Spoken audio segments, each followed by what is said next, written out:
इसलिए अब ये सोच समझ ले बंदे, मन में करो विचारा।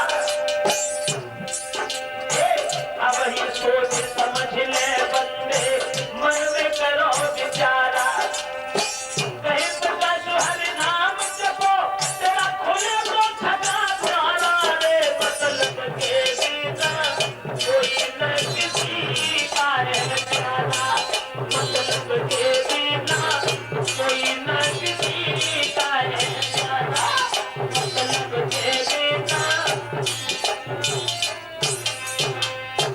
कहने का मतलब है इंद्र जो था वो व्याकुल रहा, लेकिन सुखदेव को टिका नहीं पाया। सुखदेव के कोई गुरु नहीं थे, इसलिए उन्हें निकल दिया गया। देव ऋषि नारद ने आकर के उन्हें ज्ञान दिया और कहा तुम्हारे कोई गुरु नहीं है? बोले गुरु हम किसे करें? गुरु तो उसे बनाया जाए जो अपने से ज्यादा जानता हो, लेकिन हम तो इतने विद्वान हैं, हम गुरु किसे बनाए? कहा तुम चले जाओ जनक के पास में और महाराज जनक को तुम अपना गुरु बना लो। तो उन्होंने देखा, जनक के पास गए, दूर से देखा कि महाराज जनक अपनी पत्नी सुनैना के साथ सो रहे हैं। चुपचाप लौट आए और कहा नारद तुम हमें पागल बना रहे हो? अरे हम बाल ब्रह्मचारी हैं और हम ऐसे इंसान को गुरु बनाए? कभी नहीं। कहा तुमने ध्यान से नहीं देखा। ध्यान से क्यों नहीं देखा? हम देख के आए हैं। कहा फिर जाओ, फिर देखो।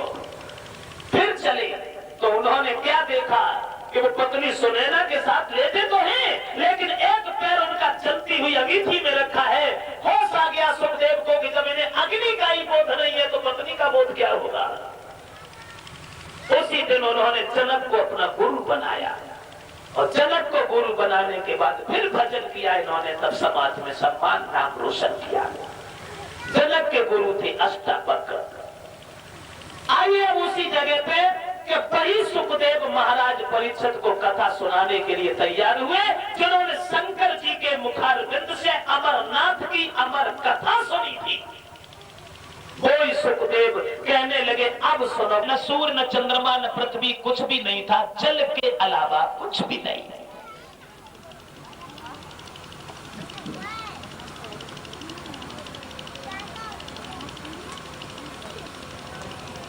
सृष्टि के लिए कहा तो ब्रह्मा जी ने तपस्या के बल से, उस समय कुछ नहीं था, कमल के फूल से जो ब्रह्मा प्रकट हुए, उन ब्रह्मा ने अपनी तपस्या के बल से 4 पुत्र पैदा किए। सनक सनंदन सनातन एवं सनत कुमार।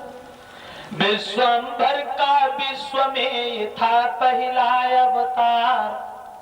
4 लड़का हुए, सनक सनंदन सनातन सनत कुमार। ब्रह्मा जी ने चारों पुत्रों से कहा बेटा कुछ मांग लो। चारों पुत्र कहते हैं पिताजी वरदान देना चाहते हो तो केवल इतना दे दो, जिंदगी भर हम 5 साल के बने रहे। क्या? हाँ, मोह माया दूर रहे। ब्रह्मा जी को वरदान देना पड़ा, लेकिन क्रोध आ गया। तो क्रोध में उनकी भौं खिंच गई। तब रुद्र भगवान का अवतार हुआ। रुद्र से जो संतान हुई वो तमोगुणी संतान हुई। फिर तपस्या की, तपस्या से 10 पुत्रों को जन्म दिया और जिन 10 पुत्रों में देव ऋषि नारद भी थे। कौन से थे 10 लड़का? पुलह पुलस्त्य मारी चंद्रा नारद कृतोत्री कश्यप। 10 पुत्र होने के बाद सृष्टि फिर भी नहीं चली, तब ब्रह्मा जी ने एक लड़की को पैदा किया, लेकिन उस लड़की को देख के उनकी बुद्धि बदल गई। ब्रह्मा ने सोचा इस लड़की को हम अपनी पत्नी करके माने और संसार की सृष्टि हम ही चलाएं। तो नारद बोले तुम तो बिल्कुल अन्याय बात कर रहे हो। क्यों? जवाब दिया तुमने इस लड़की को पैदा किया है ना, जन्म दिया है, तो ये तुम्हारी कन्या है। क्या? हाँ, कि तुम पिता तुम्हारी कन्या है। नारद बोले गर यही नियम बन जाएगा।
कहते हैं ब्रह्मा जी से पीढ़ी में बाप और बेटियों के रिश्ते कलंकित हो जाएंगे, इसलिए सृष्टि को रचने के लिए कोई और उपाय करना उचित है। ब्रह्मा जी ने कहा ठीक है, और शरीर को ही छोड़ दिया ब्रह्मा ने, जिनके दाएं बाएं अंग से एक स्वामी मनु नाम का लड़का और सतरूपा नाम की लड़की प्रकट हो गई। वही दोनों पति पत्नी के भाव से रहे और उनसे संतान आगे चली, सृष्टि आगे बढ़ी स्वामी मनु और सतरूपा से। फिर क्या था, फिर ये हुआ कि पृथ्वी उस समय थी नहीं, कमल की पत्ता पर सृष्टि रुकी थी। पृथ्वी को हिरण्यकश्यप का भाई हिरण्याक्ष चुरा करके पाताल में भाग गया था।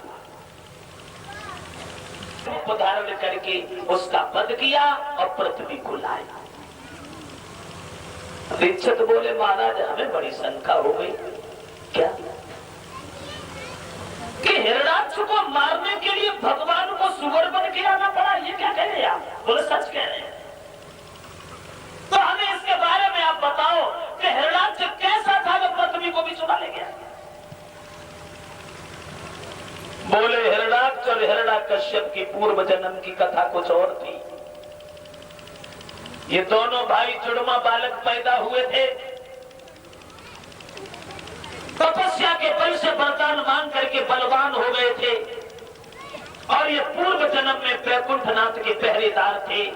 तब इनका नाम था, पे घमंड है, वो पहरेदारी तुम्हारी छूट जाएगी और 3 जन्म तक तुम दोनों राक्षस बनोगे। रोने लगे दोनों, महाराज मैं राक्षस बनूंगा फिर मेरा उद्धार कैसे होगा? तो मारना उसी का होता है जो मारने के बाद पुचकारना भी जानता हो। सनकादिक ऋषि बोले राक्षस तो बनोगे ही, लेकिन इतने बलवान बनोगे जो भगवान के अलावा तुम्हें कोई मार नहीं पाएगा, तब तुम्हारा उद्धार होगा।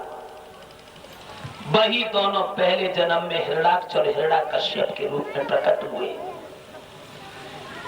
कश्यप के 2 पत्नियां थी, दिति और अदिति, एक से राक्षस और एक से देवता हुए थे।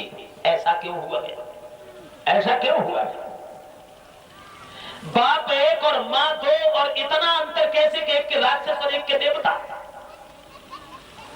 व्यास नंदन सुखदेव कहते हैं ऐसा इसलिए हुआ कि दिति जो थी ये राक्षसी स्वभाव की थी, और बच्चे का भविष्य होता है मां के हाथ में। मां चाहे तो बच्चे को सिंहासन पर बैठा दे और मां चाहे तो उसी को